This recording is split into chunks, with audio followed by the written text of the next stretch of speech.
এ ভাই ওই যে পেলেংটা উঠতে আছে ওইটা ওরে কেমনে?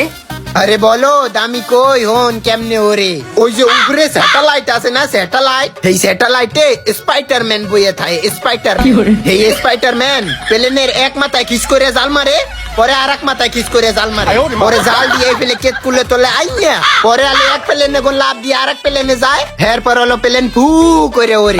আরে বলো তোর কথা হয় না আমি কই হন ওই প্লেনের মধ্যে কত যাত্রী ওঠে না যাত্রী ওই যাত্রী গুনা সবাই একটা করে হাত পা নিয়ে যায় বুঝছো এরপর যে প্লেনের মধ্যে জানলা গুনা আছে না সেই জানলা গুলো তুমি হাত বাইর করিয়া না এমনি এমনি এমনি এমনি বাতাস করে তারপরে প্লেন এমনি এমনি ওরে। মায়ের কি কথা আসাইনি আমি তো এ জানতামই না। এ বলো তুইও বলো কেমনে ওরে আমি কই তোরা হন হইলো কতয় ওই পেলেং এর মধ্যে যে যাত্রীগুনা আছে না এরা ওই যে পেলেং এর নিচে তুরকনি দিয়ে এমনি এমনি ফুড়া করে এরপরে মুখ নিচে নিয়া এরপরে ফু করে ফু দেয় এরপরে পেলেং এ যে এমনি এমনি ওরে। মাইরে রনি বেড়া তুই দি বেড়া সাইন্টিস্ট বেড়া তোর মাথায় অনেক বুদ্ধি। ওহো ভাই মাই রিওর কত হাই লেভেলের বুদ্ধি।